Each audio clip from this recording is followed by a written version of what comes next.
Welcome to Local Bitcoiners, a podcast about Bitcoin meetups. In this episode, Reed and Rev chat with Cory, a.k.a. Boomer, from the Ottawa Bitcoin Meetup.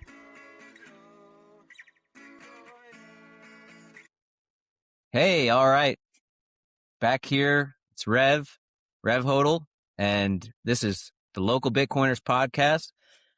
Tonight, we're talking with the organizer of the Ottawa Meetup in Canada, Boomer. He's going by Cory as well. Claim to fame is that he was the Maxi Madness 2025 champion, did the best at figuring out who was going to be the number one in the Maxi Madness. You've got that bracket correct. So we're going to talk with Cory tonight about what's going on at the Ottawa Meetup.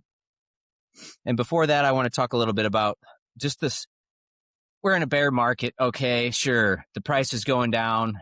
The last recording, I was talking about a little bit about at my South Bend meetup, the meetup that I organized, that, we got bear market vibes. There's only a few people that showed up. Well, man, oh man, did that flip over on its head. Just a couple weeks later, I went to the Southwest Michigan meetup in Benton Harbor, Michigan. And this meetup was just phenomenal, man. It was out of control.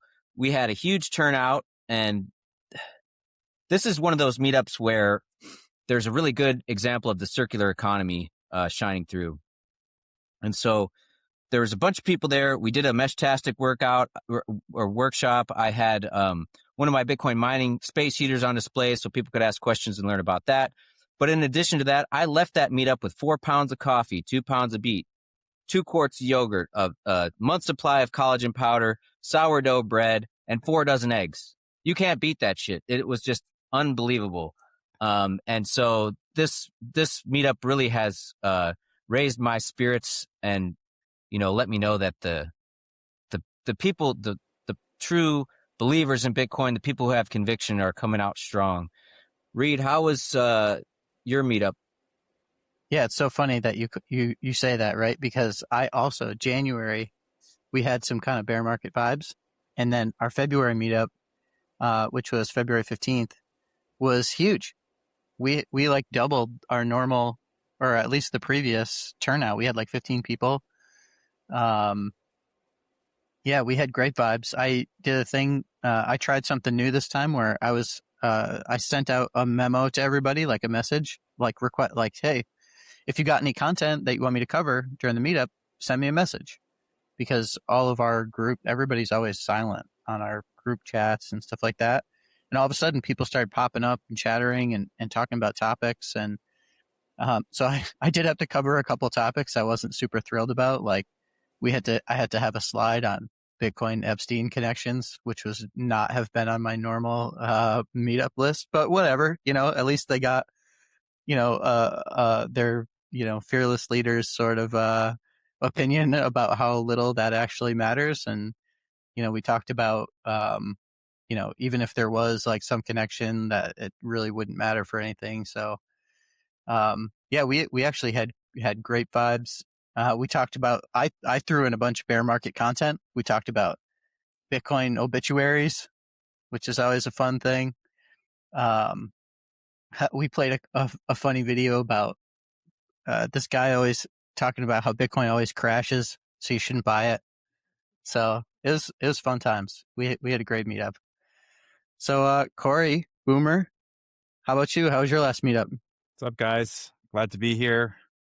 Big fan of your show already. Only 2 episodes in, man, and I'm like I told you guys before we started recording, like you guys are like already by far head and shoulders rookie of the year Bitcoin podcast. It's going to be tough to beat you. This is like LeBron James in his rookie year, like you just knew that something special was happening. That's where I feel like Local Bitcoiners podcast is. So it's just such an honor to be here. I'm the organizer of the Ottawa Bitcoin Meetup. Call it Capital Bitcoiners. We meet twice a month. So we meet on the first Wednesday of every month. And that is kind of targeted towards newcomers. We kind of it's called Bitcoin Basics. We advertise it all over the place as being a place like, if you're curious about Bitcoin, come in and ask questions, come and just hang out. Really inclusive to absolutely everybody. And then on the third Sunday of every month, we have something called Bitcoin Builders.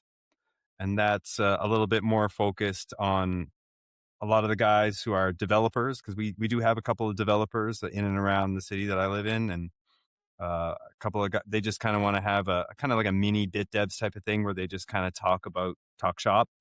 And then people that are just been in Bitcoin a little while and they don't necessarily want to learn anything about Bitcoin. They just want to talk to other guys about Bitcoin.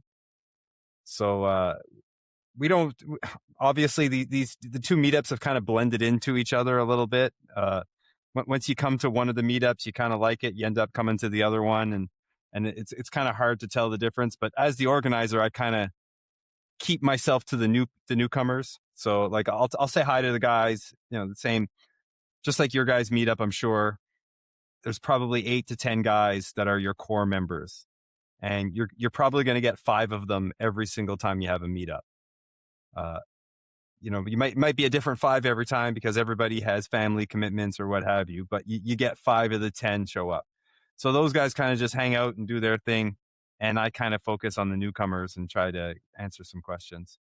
So the last meetup we have was a builders one, and it was kind of small. Like we didn't have a huge turnout because it was just shit weather up here. Like it was pretty much like a snowstorm. So we only had 5 or 6 guys show up. And like Reed was saying, like it was right at the Epstein stuff. I think it was actually the 15th as well. I think it was the 15th or the 16th. Was that a Sunday? Was the 15th on a Sunday? Mine's a Sunday. Yeah. That was the same day. So yeah, we kind of talked a little bit about the Epstein stuff and what have you. It's good. It's always good to see the guys. It's always good to talk Bitcoin, and it just gives our family and our coworkers and our girlfriends and our wives, gives them a break. Then we can go out and talk about Bitcoin instead of talking about it to them, right? So especially after Valentine's Day, it's kind of nice. So we probably didn't talk about Bitcoin very much on Valentine's Day. Yeah, it's funny. Those numbers you just rattled off the top of your head for like the core group and the in and out, dude, that's like almost exactly like the meetup that we run too. And I do the same thing as you do. I end up spending most of the time with like the beginners explaining stuff, and a lot of our slides are geared towards the beginners. I always try to hit a couple topics that are like for people who are like a little bit more advanced, but yeah, we got a lot of beginners at mine. Yeah, I tend to get like a handful. I mean, it's hard. Bear market is bad. Like you don't get a whole lot of newcomers when the price is going down. And that's the same with everywhere. But when price is kind of popping, you can get 4 or 5 newcomers every single meetup. That's what I've found. Like I've been running our meetup now for almost 4 years. So twice a month. And I don't think I've missed. I mean, I missed a handful of them just because like family issues. Like my dad passed away a couple of years ago. So I missed a couple of meetups over that. But aside from that, like we have not missed rain or shine, sleet or snow. We've had meetups like twice, sometimes 3 times a month for the past 4 years. And it's the same thing. It's exactly the same pattern all the time. You get 80% of the core guys show up, and then a handful of newcomers, depending on what's going on with price. It's weird, man. I don't know what's going on in my area, but so at the first Thursday of the month, that's my meetup, the South Bend meetup. The second Thursday of the month, I go to the Chicago Bit Devs meetup, and then the third Thursday is the Southwest Michigan meetup. And the Bit Devs meetup is normally kind of it's been pretty consistent, right? The same kind of people show up, not really too many new people, a handful of new people here and there. But this last one, man, was like everyone came out of the woodwork. I don't know. There was no chairs. There was not enough chairs, and people were standing. And I was like thinking, okay, so the price is down. Maybe the price being down doesn't make any sense. And everyone's coming to the meetup to try and figure out what the hell, why is this going down? Is there something that I can't figure out that I should be concerned about here? It's the meetups, like the Southwest Michigan meetup and the Bit Devs meetup. Obviously, price is not really a premier point of discussion. We talk about technical things at the Bit Devs, and then more self-sovereignty type stuff at the Southwest Michigan meetup. But I don't know. I guess keep an eye out. I think that there might be a wave of enthusiasm coming towards these meetups just from the vibes that I've been getting from these last 2 that I went to. I've got the Elmhurst, Illinois meetup on Wednesday, so that would be tomorrow from the time that we're recording. So we'll see what the turnout's like there. One question I did have though, so you say you've been doing 2 a month for 4 years, for a long time. Did you start off with 2, or how did you initially like start doing meetups, and why? That's great. Absolutely great question. Absolutely fantastic question. The genesis of our meetups really starts with the truckers convoy that happened here in Ottawa. That was really what started it. Like I was relatively early in my Bitcoin journey. Like I'm class of 2020, 2021. So that's kind of when I first started getting into it. During the lockdowns, during COVID. And then when like that literally just happened 10, the whole trucker convoy and all that stuff, that's like 10 minutes up the road. Like that just happened literally right over there. And I actually got to meet quite a few Bitcoiners at the convoy. Shout out to all those guys. I'm not going to dox them, but I met some people there that are going to be friends for life. They my brothers and my sisters. And so that really left an impression on me. Like just wow, like that there is a need for community, and there is a need for this. So that was in February of 2022. Yeah, January, February 2022. And then in April, a couple of months later, Brad Mills, if you know Brad, a pretty popular Bitcoiner up here in Canada, he happened to be in town for some event. So he just kind of he just said, look, I'm going to be at this bar at this time. Any Bitcoiners want to come out and hang out, come on and hang out. So like I went, and, maybe another 10, 15 people went. And at that kind of meetup, kind of impromptu little meetup, he kind of took me aside afterward and he said, like, you got to get something started here. You got to do it regularly. And I just kind of went with it from there. The first couple of meetups that I held, I had just pieces of paper on every table, and I just told the people, it's like, what do you guys want? Like, what do you want to, learn? Do you want to hang out? And we had like pretty crazy turnout right from the beginning. Like those first couple of meetups, we're getting like 30, 35 people right away, because it was definitely like we were talking before we hit record. Like Ottawa is not that far from Montreal, and Montreal has probably, I don't know, maybe I can't say the best, but it's up there of like the best Bitcoin scenes in the world. Like those Montreal meetups, they're pretty good, man. They're like 80, 100 people, and they're hardcore Bitcoiners that go to those Montreal meetups. Like that's like Bull Bitcoin, Panties for Bitcoin. Those guys are no joke. So I think there were a lot of people that were living in and around the Ottawa area that were traveling to Montreal to go to their meetups, and that's where they were getting their fix. And then all of a sudden, there's this Ottawa one that pops up, and now the Ottawa one is, an hour closer. So now they don't have to drive 2.5 hours to go to a meetup; they just have to drive an hour. So I think I got a lot of those guys. So from the first couple of meetups, I asked for comments. I asked for any feedback. What do you guys need? And it was pretty clear that there were two types of people coming. There were the Bitcoin crypto curious people that just wanted to learn. And there were a bunch of guys like me who just wanted to be around other Bitcoiners. So I kind of, okay, well, let's do 2 a month then. So we do one for beginners and one for a little bit more advanced. And then in the summer, I also do like a Bitcoin walk. You got to have that guy on. Like, wait until the summer. The guy, Endo. I think his name is Endo or Enzo. I think he's in Scotland now, where he started like the Bitcoin walks, where it's just like a kinetic Bitcoin meetup. You meet Saturday morning, 9:00 in the morning, and just go for a walk. So I started doing. I only do those in the summer. So I and up here in Ottawa, trust me, summer doesn't last that long. So it's only a couple of months. So that's how I started, and it's just kind of been going ever since. Yeah, that's sick, man. Yeah, props to you, man, for holding 2 meetups a month for all those years. That's some serious dedication. Yeah, we do some special events too. Like I did like 1 or 2 bit devs kind of events, because I got one guy. I don't want to dox him, but one of the guys that lives in town is working on the Madeira project. So he's like one of the developers. So after his Madeira project, I kind of wanted him to do like a legit kind of showcase like the technology that he's working on. Like he's a developer, like an eCash developer. He got an OpenSats grant, so I wanted him to do that. We've had a couple of businesses, one so far, one business that got in touch with me, and they want to accept Bitcoin for payment. So they said, well, why don't you do a meetup at our store? So we did like a special kind of little meetup at the store. Did a couple of lightning transactions. That was kind of cool. And then we had like Peter McCormick in town to do he was in town doing a documentary about the Freedom Convoy. So I organized like a pub night for Peter. That to this day, that was the best turnout I had for a Bitcoin meetup, was when Peter McCormick was in town. We had like 65, 70 people show up, I think.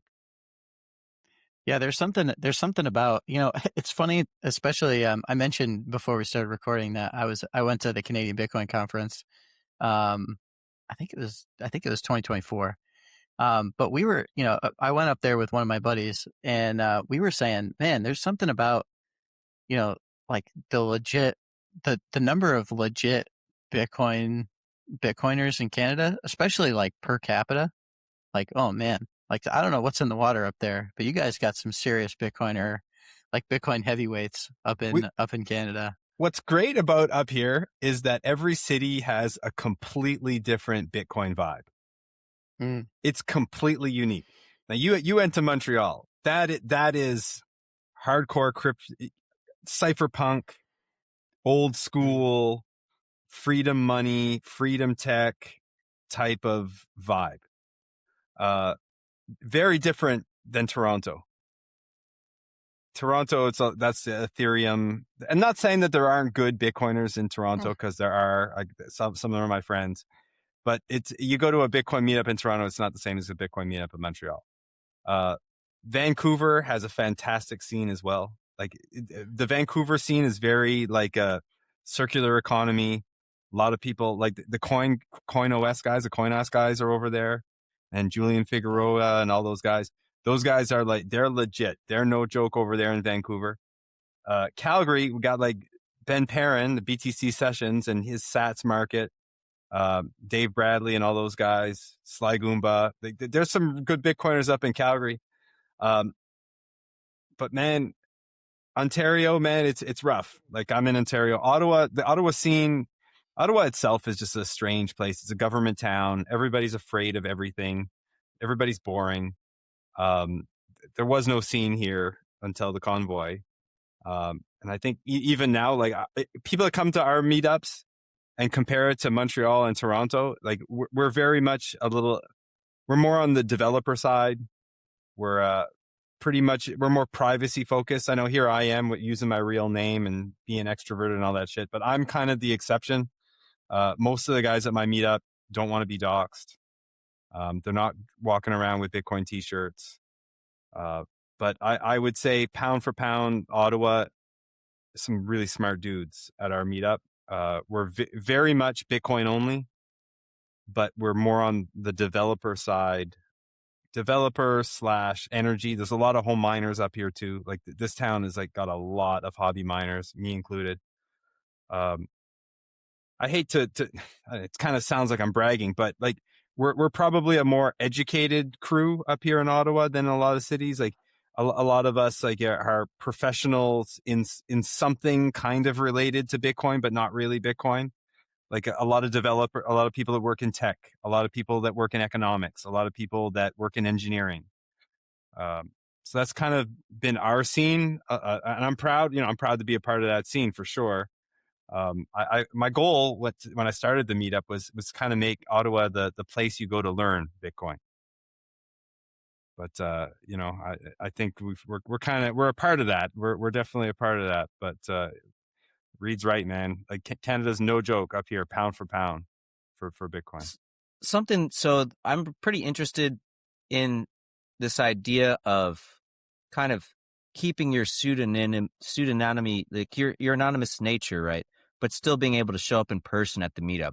I think a lot of people who just participate in the Bitcoin culture online as a pseudonym Mhm. are kind of worried about going to the meetup because now they're going to be like doxing themselves to people that they don't know, right?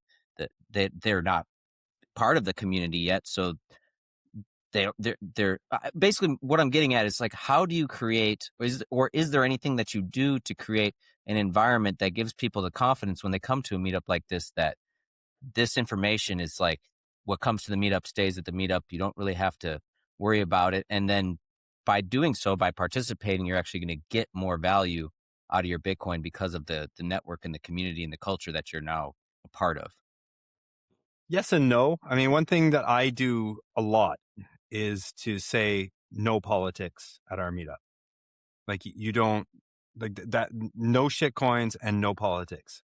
Those are basically the two rules. And we cheat a little bit on the no politics stuff, and the no shit coin stuff, every once in a while Tether comes up, or we don't really talk about anything other than maybe Monero comes up, once in a while. But aside from that, like I'll shut down conversations if you're talking about anything other than, again, Tether, Monero, maybe.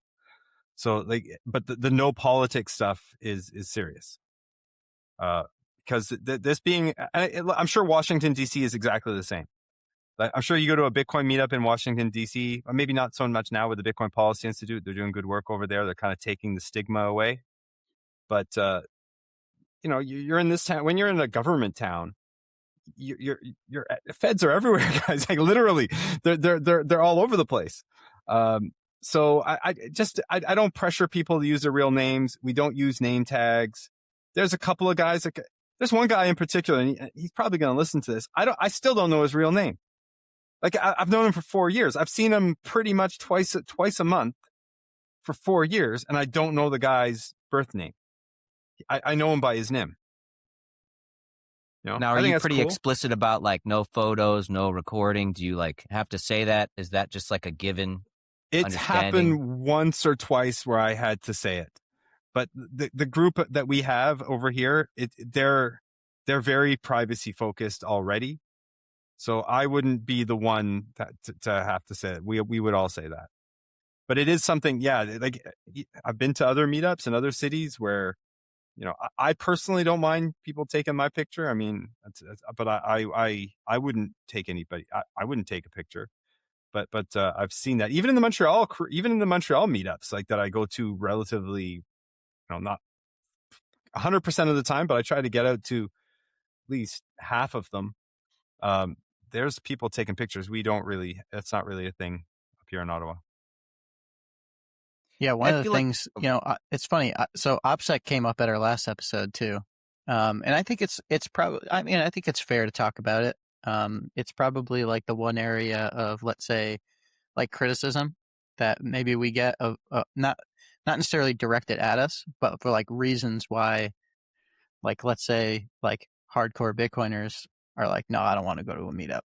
It's like all related to like OPSEC, and I think that that's fair. But there's also like some pretty easy, like low lift stuff that you can do, right? Like, when you're going to the meetup, like you don't, even if you use your first name, like what you're not going in there with like your full first and last name, right? And if you're a Bitcoin meetup organizer, you're not. It's not like you're doing it at your house or something. You always try to make sure you're doing it in a public place and stuff like that. So certainly we've never had any issues with that at ours, and like ours is, I mean, a lot of meetups aren't huge anyways. So like ours is pretty small. I've never had to tell someone, hey, put your phone away, like you're taking a video or something like that. Like nobody's taking video at ours. So it hasn't been too big of an issue. But yeah, I mean, OPSEC it's a fair thing to bring up every now and again related to Bitcoin meetups. It's something to be aware of when you're organizing it. And it's something I try to be like, something like a well-lit parking lot. Like you should look out for that. Like if you're organizing a meetup, try to find something, like you said, it's in public, and it's also, a lot of these meetups they're in the evening, so that they end at 9-10 o'clock at night. Have something where the parking lot is right outside the restaurant or the bar, and it's very well lit. I think that kind of counts for it. It goes a long way. I just think the value, that you get from going to the meetup and potentially, revealing, like, 'cause when you go to the meetup, you don't have to tell everyone like, "Hey, I'm so and so on Twitter or Nostr or whatever." Exactly. You can make up a completely different identity if you want, and no one will ever know, who you are. I feel like the meeting people in person, doxing yourself, this fear is like irrational. Like the benefit that you get from going to the meetups and participating in your local meetup culture gives you so much more than the risk that you take from someone finding out that you might have a stack of Bitcoin, in cold storage, right? And it's just people want to cooperate and work together more so than they want to extract and scam each other at these things, in my experience. Yeah, me too. Me too. But I do get it. I completely respect anybody who, doesn't want to use their real name and doesn't really want to get out there. We have a couple of guys like this. We have a couple of guys that are like really shy and they take their OPSEC very, very seriously. But, they can come and they can hang out a little bit. And if they come more than once and they get more and more comfortable, and the next thing you know, like you become friends with these guys and there's trust earned. Right. But I'm with you, Rev. Like at some point, you got to put your name on it. You got to put your face out there, because at some point, like, what are we going to do? Sit around like on our computers all day on our like Linux machines running 2 or 3 different Mulvad VPNs at the same time? Like, what are you going to do? Like, you can't live that way.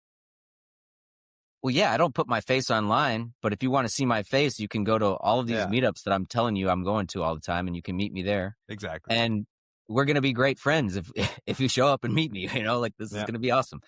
So you talked a little bit about home mining. And so is there like a pretty good home mining culture in the meetup there? A lot of people running space heaters and stuff like that? Yeah. Yeah. Like a couple of the guys, I went out for wings about a month ago. Like, this was not an organized Bitcoin meetup, but it basically was. It was like one of my buddies who lives on the outskirts of town, and he doesn't like coming to the meetup because it's too far. He's got to work. He's got kids and all that stuff. So he's just, come on out for wings. Bring a couple of guys are coming, and there was 5 of us, 5 Bitcoiners going out for wings, and we just started talking about mining, and 4 of the 5 of us are heating their houses with Bitcoin miners. So that's pretty cool. It makes sense up here because electricity is cheap and the climate is cold. So like I have an S19 Slim with a low-key kit. So it's just like, it's not anything overly fancy. It's just 30 terahash. It's nothing, but I haven't turned my heat on all year. It's How heated. many watts is that? About 720. Okay. Nice. So it's not, it's not that much. It's like the same as like a bar fridge. Like how many watts does a bar fridge use? Like maybe 750. I think it's less than that, but still, it's certainly less than like a electric space heater. Those are like 1,500. Yeah. So I'm only running 700 watts, 30 terahash, but it heats my entire condo. Like I don't have a terribly big space, and it's open, but at the same time, I only pay like 7 cents per kilowatt hour. So I haven't paid for heat. I'm not making a ton of Bitcoin off my 30 terahash, but at the same time, like I'm not paying anything for heat.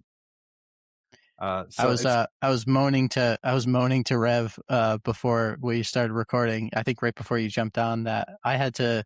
So every winter for the last like 4 or 5 years, I heat my basement with I have an S9. Yeah. And this was the year I just couldn't do it anymore. Our electricity prices in Massachusetts were up around 34 cents a kilowatt hour. It's literally S9. Insane. Oh, yeah. So I was bleeding money into this thing, and making like, it was, I run it at like 950 watts, which for the efficiency, but I'm pulling in like, I don't even know, like 150 sats a day. Yeah. It's like nothing. No. No, there's a lot of guys, and shout out to my friend Dave, like one of my buddies up here, my buddy Dave. He's kind of like are you guys 256 heat, Twan? Like 256 heat, that they're like Yeah, he's in the heat punks. I see a lot of. He has really nice, slick oh looking yeah, setups, man. It's the good stuff stuff. his are like the Bentleys of home mining equipment. Like he is no joke. Like he's an artist. Like his machines are beautiful. So my buddy up here, Dave kind of had it's his part-time gig. He's kind of got this idea of like he's going to start doing something like that. He has a 3D printer, and he's I think he's an electrical engineer by education, and he knows his way around, like a circuit board, and he can take apart a miner. So he's been kind of doing it on the side, just making little ones, nothing fancy like what Twan has. Like, so he made me mine and sold it to me at cost. So I only paid $500 for this thing. So Dave, like shout out to Dave. He makes these and he kind of sells them. A couple of the guys have one. Other of my friends, I got friends who hook up miners up to their dryers. So they've got 2 or 3 S9s that feed into their dryers. I got another buddy of mine who he doesn't live off grid, but it's semi off grid. Like he's kind of out there in the countryside. And so his heat is propane because there's no natural gas where he's at. So he's kind of been slow, and he's got a pretty big house. So he's slowly buying an S19 every year and hooking it straight into his house to kind of at least supplement the propane, because propane's expensive. But Well, yeah, like there's a in my lot of it up here. situation, man. Like, so I use Bitcoin mining to heat the homestead here, and I don't have propane. I've got wood. I've got this rocket mass heater that I built, and I can burn wood to heat my place. But the wood takes a lot of work to process, and I don't have a log Yeah. splitter, so I split all that shit by hand, and I stack it up, and so it's pretty valuable to me. That wood, and if I can avoid, like, so the other thing is, like in this guy's situation, if he's off grid, and I don't know, maybe he's on solar power or something like that, and you know you want to have your propane or your wood be sort of the backup in case shit really hits the fan, and use the Bitcoin mining stuff to save your backups, right? I'm basically using the Bitcoin miners so I've got wood in case my power goes out or my Yeah. internet goes out and I can't use the miners to heat the house. And now I've got this stockpile of wood, or it gets really cold or whatever. Um, and so I think, like, in addition to the sats that you get for as like a rebate on your power usage, right? You also are participating in the network, right? Like you're securing your own stack in a way by owning and operating hash rate. Because if there's some funny business going on, you can choose the pool that shares the values that you want to support and put your hash rate to work for you. Um, and so there's a lot more to owning and operating hash rate than just getting the heat and just getting the sats. And Bitcoin, like, so the other thing is, like, acquiring these Bitcoin miners is kind of sketchy, right? You could go on eBay and try and find a miner, and half the time it's broken and shit. Or you can buy a full rig from like Mega Miner, or some place online, Altair Tech. They have a good reputation. You're going to get a good piece of equipment, but it's fairly expensive. And then you still have to kind of do the modifications to make it work on the 110 volt, or be able to set up your own 220 or whatever. But at the meetups, this is like a perfect opportunity for somebody who, like this guy, make these single board miners. He can make the miners, he can distribute the hash rate, make it available to the local community. And now you get to own and operate some hash, support the circular economy. I think Bitcoin mining, like the Bitcoin miner heat punk tinkerers, is a great opportunity for them to really get this hash rate truly distributed amongst the plebs, amongst the pioneers, and allow people to utilize it. And I will say that there is no better subculture in Bitcoin than the home mining guys. There are none. Like these are the guys that, like you say, they're tinkerers. They're incredibly helpful. They always, like, we always want to talk about mining. I've never met a guy who home mines who doesn't want to talk about his setup. Everybody always wants to talk about their setup. Everybody wants to just like compare notes and share pictures. It's like women and their dogs or their kids, they're showing pictures to each other. It's like, oh, look at my kids, look at my dogs. Big home miners are like that with their mining rigs, and they're super helpful. Like I think one of you guys, maybe Reed, maybe it was you, I don't remember. One of you guys yesterday messaged me and said that you heard me on the home mining podcast. It's like, yeah, because the home mining podcast, like that's like the highest signal types of guys in the space, especially during a bear market, are the home mining guys. And there's so much to learn with having a miner. Like you learn so much about Bitcoin just by tinkering around with an S9, like, or even like a bit axe. Like you can buy a $100 bit axe or $150 bit axe and just learn a ton, and go to your local meetups and talk about it. And everybody's got a different type of rig. Everybody's got a different like nerd axe or bit axe or home mining. And we all love to fucking talk about our machines. Yeah, so you have the Bitcoin basics. I mentioned that I have a lot of beginners at mine, and I think you kind of nailed me there as a as a home miner. I think the very first educational meetup that I did was on home mining, and home mining has probably been the most persistent educational topic that I bring up at my meetups. So, but it's great. It's honestly, Yes. it's a great education tool, because even for people who don't even know what you're talking about, you can bring something in that's physical, Exactly. right? Like Yep. so much of Bitcoin isn't physical, but when you can bring in a miner, Yep. like I brought in a broken S9. It's actually the one, it's sitting behind me on the shelf here, but I just brought it with me. I pulled out the hash boards. I'm showing people this is how it works, and these little chips here. These are the actual miners. You know what I mean? This is just a big thing, and here's the control board, and here's how it works. And at a previous one, I had fired it up, and I was showing them Brains OS and stuff like that. And we had a BitAxe workshop, so it's really a great education tool, and it gets people like engaged and excited, because you're not just talking about numbers on a screen finally.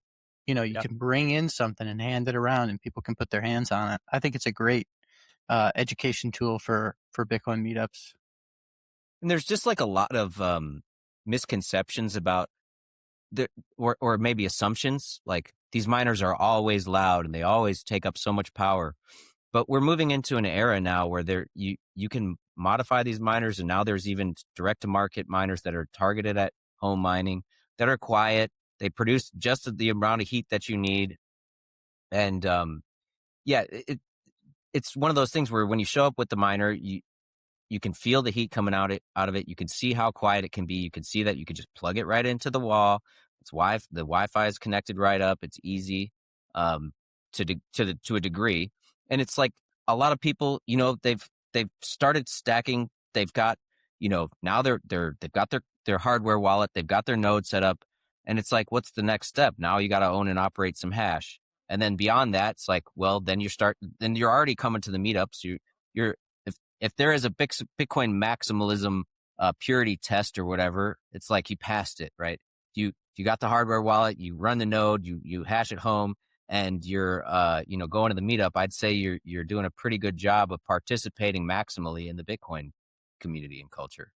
Yeah, and it depends what type of climate you're in. If you're in a tropical climate where electricity is really expensive, like in Hawaii or something, you probably the Bitcoin mining stuff not as important.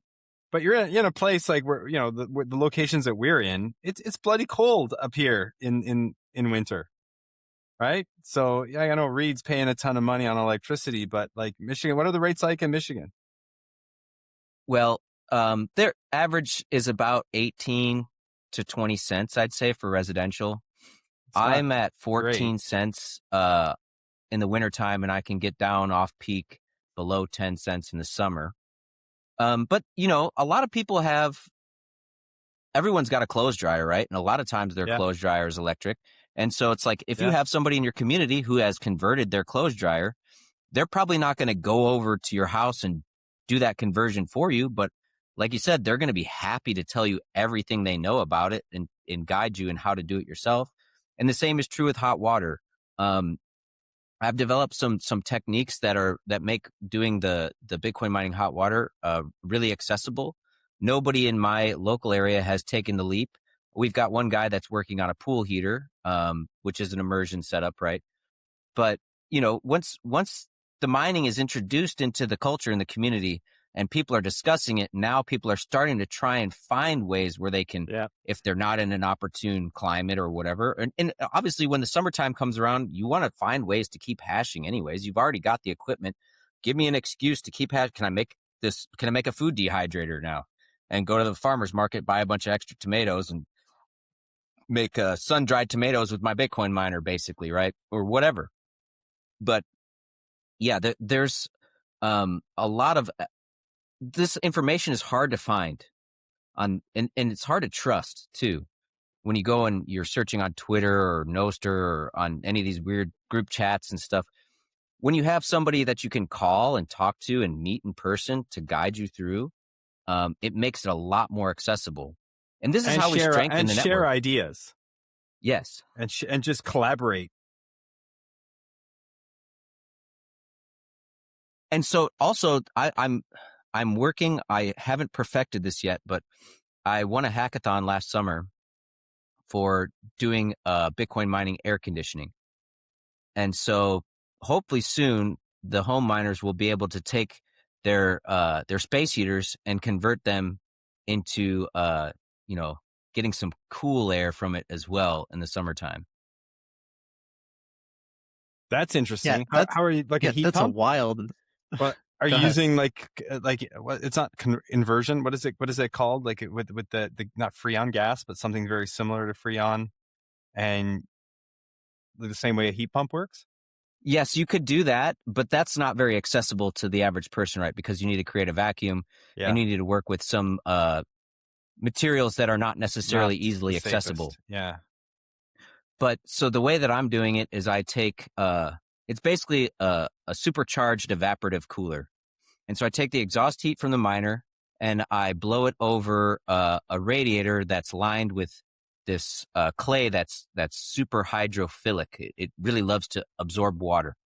And so when you got this hot air blowing past, it could be really humid outside. You could be in a humid climate, but because the heat from the miner is so hot, there's a lot more room to absorb moisture in there. And so when you blow it over this clay on this radiator, you're forcing the clay to aggressively evaporate water off of it, and which creates on the other side of the clay that's next to the radiator a cooling effect, right? This evaporative cooling effect. That's genius. And dude. so I'm able to take the water that's going through that radiator and cool it down. And you don't necessarily have to get to freezing temperatures, right? If your water that's going through there is, let's say it's 80 degrees in your house, and you want to get down to 75, well, you can achieve that 5-degree temperature differential with this technique. And, it's probably, if you compare it to the energy efficiency of any of the other air conditioning techniques that you have, it's not going to be very energy efficient. But if you've already got the miner and the hash is there from the wintertime, now you're able to continue hashing and supplement your AC. It's very much in like the proof of concept stage, right? But soon I think people will be able to do this in a very accessible way. I ordered all the shit to do this on Amazon. It's not like anything that you need to know anything special about. I've been meaning to ask you, Rev, how the hell did you come up with that idea? It's pretty smart, man. Yeah, like how did you, like, did you know about this clay, or had you seen like another application that was doing something similar, or like how the hell did you come up with that? I will attribute it to cannabis. I use cannabis to help me solve problems. I enjoy cannabis, but a lot of times what cannabis does for me is it helps me to think outside the box. And I sort of had reached the pin, like, okay, I made the Bitcoin mining clothes dryer. I'm drying all my laundry with Bitcoin miners. I made the Bitcoin mining hot water heater. I'm heating my water with Bitcoin miners. It's like I've done everything to use the heat. What's left? It's like I need to figure out how to make cold. And this was kind of like the holy grail. And so and this was right around when the AI stuff was starting to really become accessible. And so I just looked on YouTube a little bit, trying to find, and I ended up with what we first talked about, these complex methods of taking this like this mid-grade heat and using it to create cooling effects. And these like grocery stores, for example, will have they'll take all of the heat from the coolers and everything and run it through a process that basically makes it help supplement the AC of the building. And I just was like, well, there's got to be a simpler way to do this. And so the swamp cooler technique was like, okay, if I could just, the biggest problem with the swamp coolers is that you have to have a dry climate. And I was like, well, the Bitcoin miner creates the dry climate. How do I just create the perfect environment for the evaporation to take place? How much of the clay do you need though? Well, that's the really the question is like, I can take right now with one hash board, like a 5-gallon bucket of water from 80 degrees to 75 degrees. And so that might be enough to like cool your bathroom or something. Right. And so like I said, so if you're running like 700 watts just to cool your bathroom, that's a pretty expensive air conditioner. Yeah. But this is once again at a proof of concept stage where I haven't really insulated everything. It's like there's energy leaking all over the system, right? If I really tighten it up, I think it can get much better than that. This is why Bitcoiners are the best. Like genius. shit like this, right? Like it's not just genius, it's also practical. It's tinkering. It's proof of work. Like this is proof of work. This is what proof of work is. It's low cost. Yeah. It's just problem solving. It's just engineering mindset all the time. Like what's the problem? How can we fix it? How can we think outside the box? So I do want to talk. You are like the Olympic gold medal winner of podcast listening. It's either me or Pies, and I think Pies is like missing in action right now. So I guess like as long as Pies is missing in action, like I'm the champ. Well, and Pies is Pies boosts. He's a good booster, right? He's good at letting everyone know that he listens to podcasts. Maybe everyone doesn't know that you listen to a lot of podcasts. I think you have a situation where you can. Do you 2x? 1.75. Okay, yeah. So almost 2x. Yeah. But man, I think that Bitcoin podcasts are like this. To me, this is one of the big reasons why I wanted to start a podcast. And shout out to Bugle Weekly, Bugle News, for really pushing everybody to start a Bitcoin podcast. But I get this feeling like those kinds of podcasts remind me. When I was living in Chicago, I was participating in this like underground DIY punk music scene, right? And a lot of people, the way that you found out information about what was going on in this culture was everyone was making these little printout Xerox zines and handing the zines out. And you kind of collect these zines and you'd be looking forward. You could go to the show and then get the zine from the person, and it was cool. And Bitcoin podcasting, kind of like this podcast or whatever, feels like that to me, where we're just sharing this information for the sake of like building the culture. And so I was curious, like, what are your, like, if you were to say, like, I know that you probably get a lot of entropy in all the podcasts that you do listen to, but like, what are some of the ones that you think are good ones for podcasts? Well, you mentioned the Bugle. They were my favorite podcast of last year. They were the best. The Bugle was the best Bitcoin podcast of 2025. It's not my favorite. It's probably my second favorite, third favorite. It's up there. I think the Path to Bitcoin is the best Bitcoin podcast out there right now. The Path to Bitcoin is this guy. I don't want to dox his name. He's just literally one guy who loves Bitcoin, loves thinking about Bitcoin. He records whenever he feels like it. 3 of them can come out in a week, and then you don't hear from him for 2 or 3 months. And then he's got one a week for a month, and then he disappears for a while. He doesn't do it for the listens. He doesn't do it for the clicks. His podcast is literally just him organizing his own thoughts. And he's legitimately, I think, there's a lot of smart guys in Bitcoin. You know, I'm talking to a couple of them right now, but this guy's up there, of the smartest of the smart. So Path to Bitcoin, my favorite.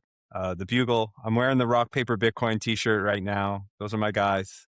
Like Fundamentals and Business Cat. They're they're like they've become two of the most important people in my life over the past few years. Like incredibly close friends. I was having a bad day a couple of weeks ago, and I called Fundamentals 9:00 in the morning on a Monday, and he talked to me for 2 hours.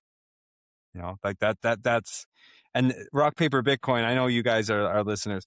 Rock Paper Bitcoin it's not even a Bitcoin podcast. It's just two guys who met through Bitcoin, who record and sometimes talk about Bitcoin, but they more or less that Bitcoin was just how they met. I'm a big fan of the Canadian Bitcoiners podcast in a similar way. Like Joey and Len have become my friends. But I also think that it's important to get news. Like if you're like listening to the Bitcoin podcast, you get an idea of like what's going on in the community, what's going on in out there, in regulations or whatever. You should listen to one news podcast a week. I know Rabbit Hole Recap is probably the most popular one. That's the one, Marty and Odell, like they're great. But to me, like Joey and Len are my guys. So like I'll go to the Canadian Bitcoin podcast. And then number 5, I think was that 5, 4 or 5? I think the Bitcoin Matrix with Cedric Youngelman is the best interview podcast right now. There's a couple other ones that are up there. I think Discovering Bitcoin is really good. All time, I think John Vallis was the best. Like he was the best at interviewer I found in the Bitcoin space. So shout out to John Vallis wherever he is. I hope he's on a beach enjoying his life. I know you guys were both John Vallis. Yeah, I do miss John Vallis. Same. Bitcoin Rapid Fire was prime. That's S tier Bitcoin podcast stuff. I think Discovering Bitcoin is kind of like the closest thing that we have to John Vallis's old stuff. So DJ's great. Very philosophical, that one. I know that one. Yeah. I don't listen to every single one, but it makes you think, right? Yeah, it's good. It's good. Then I like the niche ones. Like I like you guys. Like you guys are only 2 episodes in. I seriously, guys, I'm not blowing smoke up your ass. You guys are already in that conversation 2 or 3 episodes in. You guys are in the top 10 for me right now. I also, the whole mining podcast with my 2 sats. Also, I put up there, especially bear market vibes. Like you want to listen to something very positive. I like what 2 sats does. Paula at Bitcoin Edge. If you're looking for like plebs, the way that John Vallis used to just have on just people, like names that you've never heard, just random ass people. And they go on his show and you're like, oh, this is cool. And you just check this person out on Twitter and they got 100 followers or something. Like, I think what Paula does at Bitcoin Edge is something similar. She'll have anybody on. And I think that's really, really cool. So what's that? That probably gives you close to 10 podcasts right off the bat there. There's too many, start. Right, to list off. But what do you think, like, what's important about the podcasts? Like, what do you think they do for Bitcoin? Why do you listen to them? What's... Well, I'm a learner, right? Like I love to learn stuff, and I can read. I can read. But I'm not I don't love to read. I'm more of an audio learner. So I prefer to just throw on the podcast and just listen, so I can get information that way. Over the past few years, it's honestly the Bitcoin podcasting space has become my social network. Where this, I do have the meetups, like the in-person meetups, but that's twice a month, and obviously they're important to me. Like those guys are my friends, and like they're family to me. Like that's my crew. But like with Business Cat and with Fundamentals and Joey and Len and Rod and Dick at the Bugle, like those guys are not just entertainment to me. Like I literally message those guys all the time. Like they're my friends. I ask them questions. They ask me questions. I'm involved in their shit. Like right. So it's become like the social layer for me. Now, somebody listening to this, that might sound a little crazy. And I get it. It would have sounded crazy to me if 6 months into my Bitcoin journey, if I was listening to somebody and saying it's like, oh, all my friends are Bitcoin podcasters. Like that's kind of nuts. but that's what it is for me. You know what I Discerning. think? You know what I think it is that you're describing a little bit. It really makes me think of this because I've wrestled with this a little bit and talked with a few guys about this too. Because I don't even know.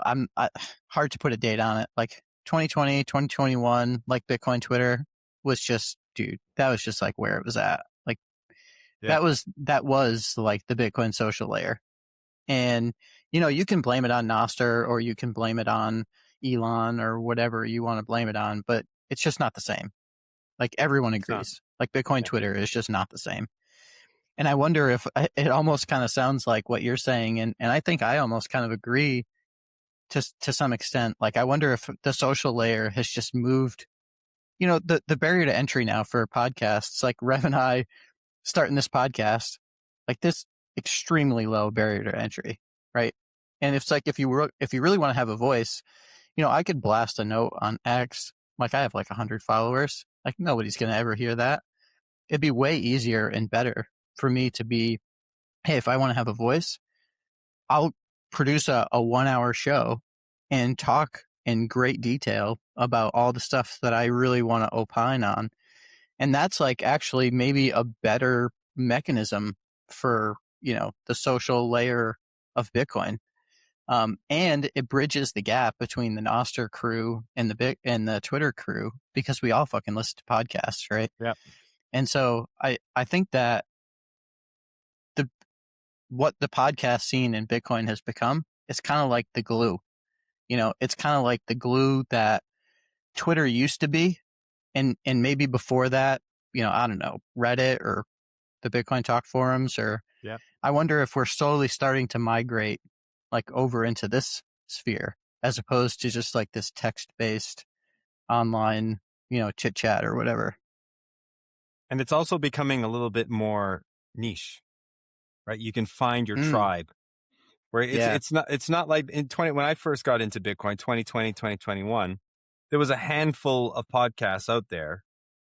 You could listen to what Bitcoin did and get the same, 10 interviews over and over and over, those same 10 guests, and then those guests would go on, Preston Pitch's podcast, and then they make go the on circuit. the Swan podcast at the time.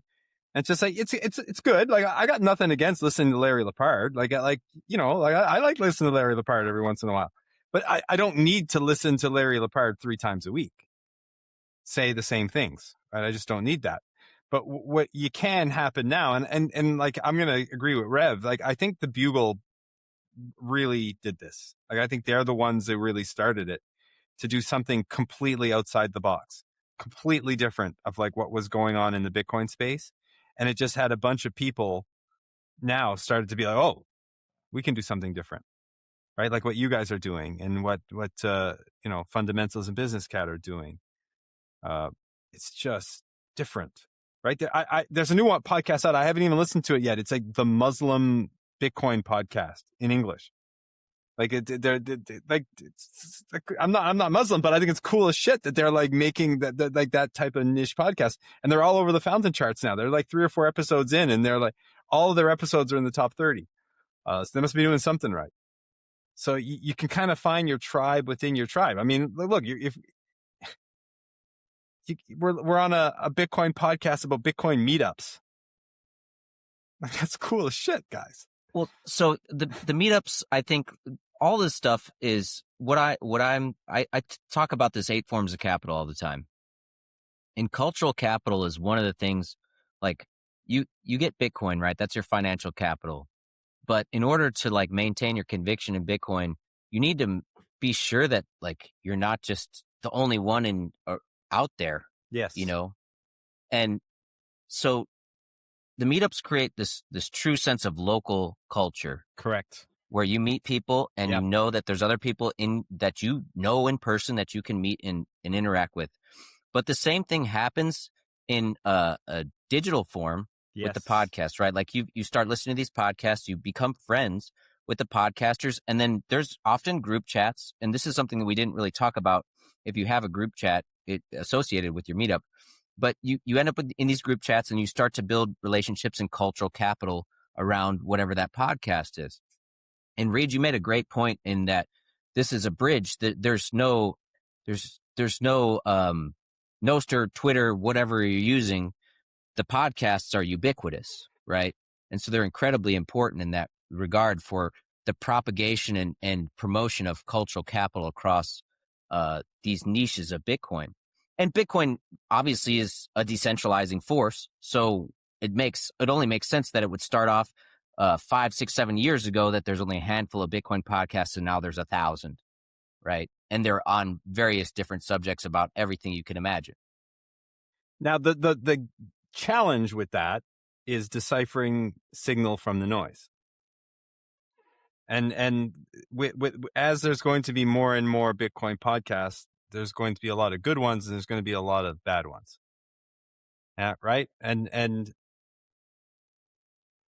where I'm trying to do with my Twitter, and I think you guys follow me on Twitter, I try to pretty much only talk about Bitcoin podcasts on my Twitter account. And I try to just share 1 or 2 a day where it's like, okay, this is one I really liked. And I try to do it. This one was original, or this one was interesting, or, oh, this is like not your typical Jeff Booth interview. This was something different. Or, oh, this is an interview with someone who in the finance world who doesn't usually talk about Bitcoin, but on his finance podcast, he just spent an hour and a half talking about Bitcoin, and he kind of sounds like he's getting it. So I'm trying to share those to kind of be like a filter a little bit. And I mean, and I know I'm biased, right? Because I'm gonna like what I like, and it might not be what other people like, but at least I can attempt to do that a little bit. Share some of the signal, right? Share It's some like, of the hey, signal. I found some of the signel through the noise. Yes, amplify what I think. There you amplify what I think is signal, and that's why, like, I've shared both times that your episodes. Like, I've made sure to share, and I've made sure to, like, on nostr and on Twitter, because I think people should be listening to this one. Like, I legitimately think that you guys, by the end of the year, you're going to be in that tier with the best of the best. You will be recognized that way because you are that good. Your last episode with the Jersey guys, it was unbelievable. That's your second episode. Like, it didn't make sense. Like, I remember listening to it. I was in the bus on the way to work, and I'm like, how are these guys on their second episode? It sounded like you guys have been doing it for years. It was that good, and it's super high signal. Yeah. And it was as a meetup organizer, like, I was taking notes because there was some really good information in there. That's got to get out there, like, and it will, like, you guys will, because it's good. Well, that's the point. Is like, there's not enough cultural capital. Like, there's all these memes in Bitcoin, right? Not your keys, not your coins. These kinds of things are little tidbits of cultural information to help people that are new to the culture, to Bitcoin, to get off on the right foot and to not make big mistakes. We've made big mistakes. Everyone's made big mistakes, and we developed these nuggets of cultural capital to help the Bitcoin succeed, new Bitcoiners succeed better.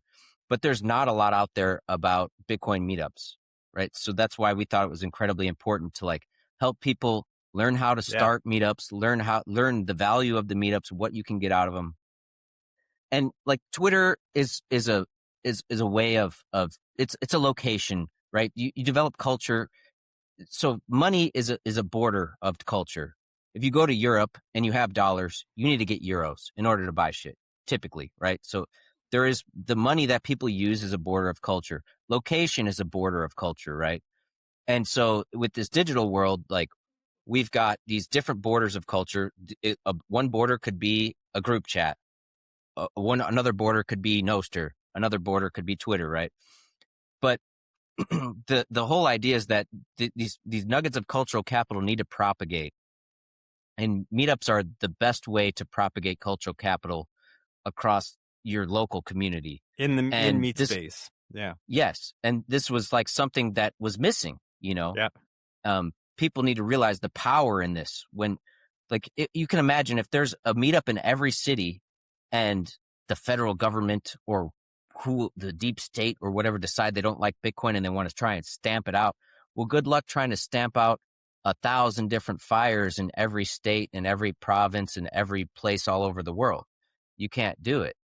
And because everyone's going to be equipped with all of this cultural capital in the way to prevent, to harden the system against attack.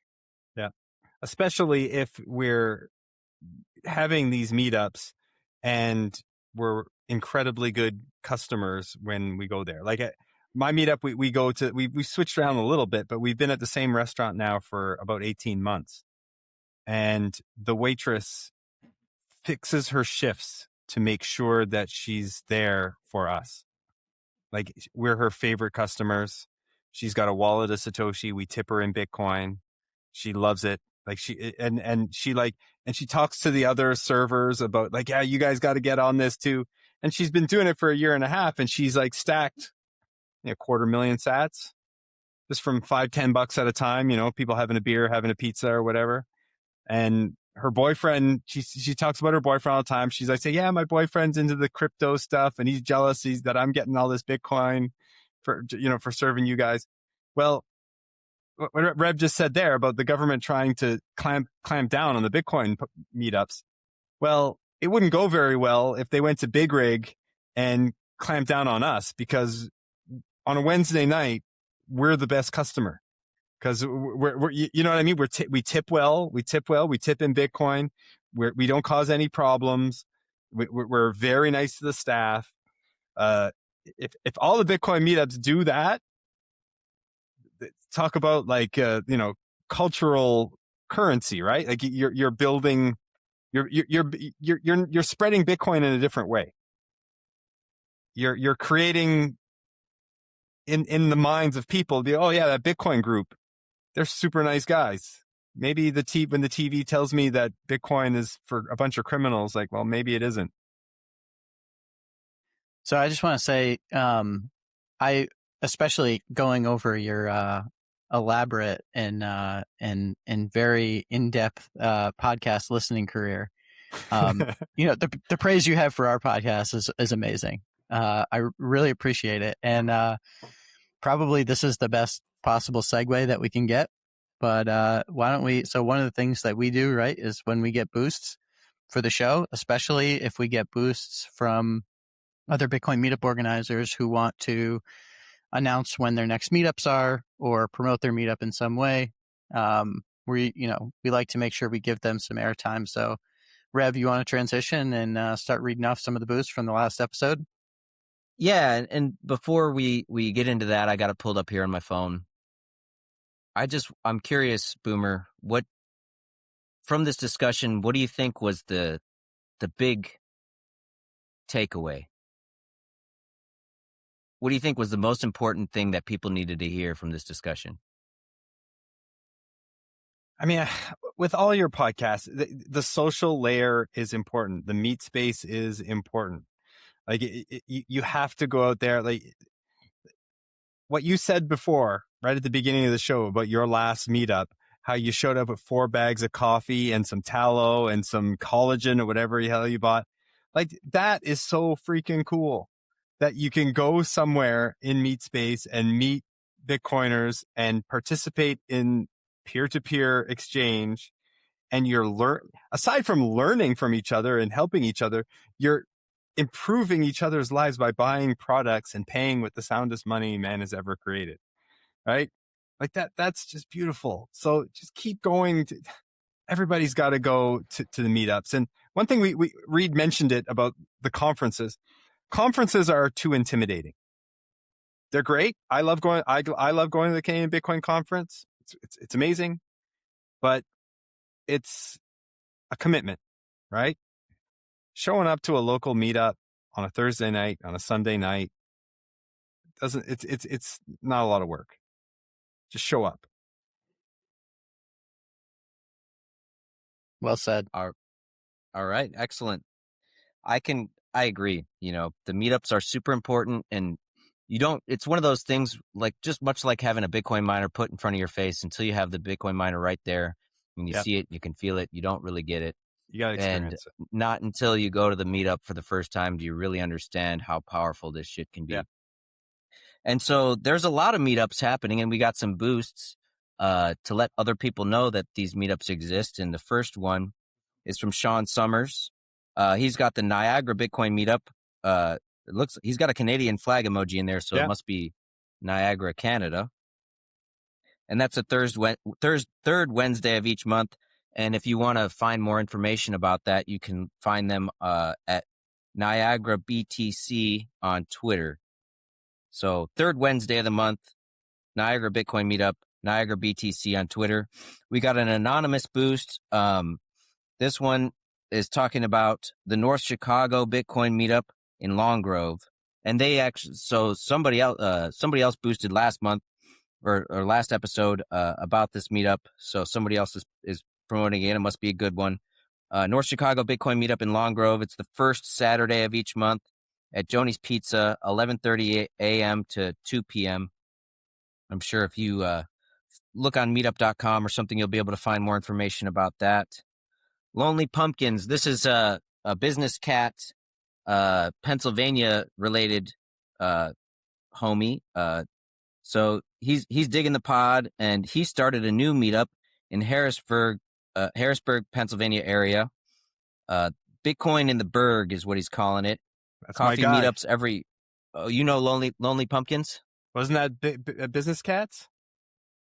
Well, Lonely Pumpkins and I think Business Cat were related in their. I think maybe they started a meetup together. I don't know the exact details, but I know Lonely Pumpkins and Business Cat, they know each other. Okay, for sure. And so, Bitcoin in the Berg. That's a coffee meetup the fourth Sunday of each month. And they're putting on a Bitcoin versus crypto educational session on Saturday, March 14th. So that's coming up in a few weeks. And you can find the details on Nostr or Orange Pill app, or I guess it's called Club Orange these days. Keep spreading the signal, Lonely Pumpkin says. Thank you, Lonely Pumpkins. And then to follow that up, we got Business Cat, right? So here, these two guys roll together apparently. Business Cat has got the Central Pennsylvania Bitcoiners, which meets the third Thursday of each month in Enola for the BitPlebs. He's calling it BitPlebs. They discuss Bitcoin news and developments from the past months. And you can find more information about that meetup on meetup.com or Club Orange. And so that's all of the meetups. And then we've got some other boosts. Senate Mike BIP110 says, thanks for the info. Keep it up. There's also Satlantis if you're trying to advertise and find events. And so Satlantis is one of those Nostr-based meetup or event things on Nostr, right? Where you can make an event on Nostr, promote your event, and then it's interoperable with all the other meetup apps or event apps on Nostr. So it's kind of cool. I haven't used Satlantis myself or anything. Have you guys messed around with Satlantis? No, not yet. Well, It's maybe on the it's list, worth checking though. out. I mean, yeah. One of the cool things about Satlantis, and it sort of makes it worth just trying it out, is that if you post your meetup on Satlantis, it's going to post on all the Nostr meetup compatible apps, and more of them just keep coming out. I think we talked about what's the one that Derek Ross made, Plectos or something like that. Plectos. Yep. Yeah, and just especially in this era of the vibe coding stuff, people are going to keep coming out with these apps. And the coolest thing is that they're all just on the same protocol. And so if you post on one, you're going to start showing up in all of them. So I think if nothing else, it makes it worth it to if you just start posting your meetup there, then at least you're going to know that you're going to show up in all the Nostr apps. Yeah, and I do make Nostr events for the meetups that I run on Plectos, and I know that it shows up on Flockster. Like I said, I haven't tried out Satlantis yet, but I'm sure they'll be there too. So anyone looking for meetups, you can try Satlantis to find a meetup on there or promote yours on there. Why not? We got an anonymous boost. Just sharing some love, loving that we're amplifying the meetups. Keep up the good work. Attend your local meetup, and if you don't have one in your area, start one. That's the meme here, Get out to your local meetup, and if there ain't one, if you can't find one, you got to start one. Shadrach, he's got some love too. And Shadrach's got the A to B. He's really trying to create this, connect the meetups together with his service A to B, so we can take the beef and the lamb and everything that's happening in Michigan and move that to Indianapolis and move that to Chicago and get these goods and services available to the meetups that don't necessarily have the food and the stuff that everyone wants. And so Shadrach's doing a great job with that. Check out A to B. Can't stop to pant, and he said he's interested in starting a meetup, so get going. Can't stop to pant. When you go to a meetup, let us know and let us know how it went. Wartime, he's once again, he boosted last week or the last recording, and he's a big nostr and meetup proponent, so he's loving it as well. And then finally, to finish it out, Boomer, you boosted. Thank you, Boomer. He says, another great rip, gents. This fills a very important gap in the Bitcoin podcast space. Already contender for 2026 Bitcoin Podcast of the Year. I'll take that, and I'll live up to it. I'll try my best, Boomer. All right. So I think we're about getting ready to wrap here, but I guess Boomer, Cory, I want you to kind of give you a little bit of the last word. You want to tell us, where people can find you on the internet if they're looking for you, but more importantly, about your next meetup and where they can find you at your next meetup. Yeah, I guess meetup.com is where we're getting the most success with the people. Like I got 500 people in my meetup.com group. Like we don't have 500 people that show up at the meetups, but like for whatever reason, the meetup.com group has really picked up traction for us. So that's the easiest place to do it. Also on the Orange Pill app, Club Orange, it's on there as well too. Capital Bitcoiners on Twitter is also, we are on Twitter as well. I can be found on Twitter on nostr. Anywhere where the Bugle's posting, you can probably find me. I'm in the comments wherever the Bugle's at. But the Ruler's Broken is where I'm at on Twitter. And guys, thank you so much for not just having me on, but for starting this. Because like I said in that boost, like this is important stuff that you guys are doing here. You guys are already pros, and I'm just super excited to see what you guys are going to be in a year. And it's an honor to be on the 3rd or the 4th episode, wherever this is going to end up, wherever this comes out.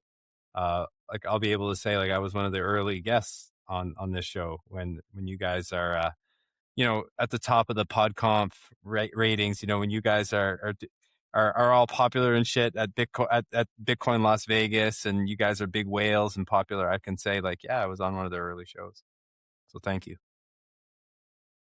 Yeah, well, thank you again for coming on, and again, I'm telling you, man, high praise, high praise. I know Rev and I, we really appreciate it, and like Rev was saying before, we will do our best to try to live up to it, and hey, I mean, if it means that even just a couple new meetups get started, dude, I'll take that. Well, it sounds like one already did, right? In that comment, didn't one guy it sounds like you got one guy motivated to do that. Think about the butterfly effect, that one thing that you could have done. Like that one guy now starts a meetup, and somebody shows up at that meetup that was shitcoining, and he's going to go to this meetup, he's going to meet this guy, and now he's not going to shitcoin anymore. Save his family, save his legacy. And then who knows how many other people they onboard to Bitcoin. And maybe they start a Bitcoin podcast or a Bitcoin meetup or a Bitcoin company or whatever, right? It's beautiful. It's absolutely beautiful. Well, yeah, man. And we all know that you can't actually save any time. You can save your Bitcoin, but you can't save time. You're always spending time. And tonight you spent your time with us, and, you showcased all the work that you're doing for Bitcoin. You're passionate about it. You're running 2 meetups a month, and you're doing everything else, promoting the good podcast, keeping the cultural capital flowing, and, keep up that good work too, dude. Like, we're all doing something important here, and this is the whole point. This is the DIY. This is the underground. Like, this is the shit that everyone needs to hear. We're not fucking talking about buying hardware wallets or putting any ads out there. We just want people to know that Bitcoin is going to help your life improve, and participating deeper in the culture is going to be beneficial to you and everybody else. And you're doing a great job of being an advocate for that. So keep it up. We all got a role to play, and just find your role and, keep trying. All right, guys, let's wrap it here. We'll catch you guys later. Thanks for coming on. Thanks, guys. Episode complete. If you run a Bitcoin meetup and want to talk about it here, reach out. Check the show notes for contact info, link to meetup organizer resources on GitHub, and more. Send us a boost of any size and advertise your next meetup. We'll read it out on the next episode. And remember, attend your local meetup or start your own. Local Bitcoiners are always just one meetup away.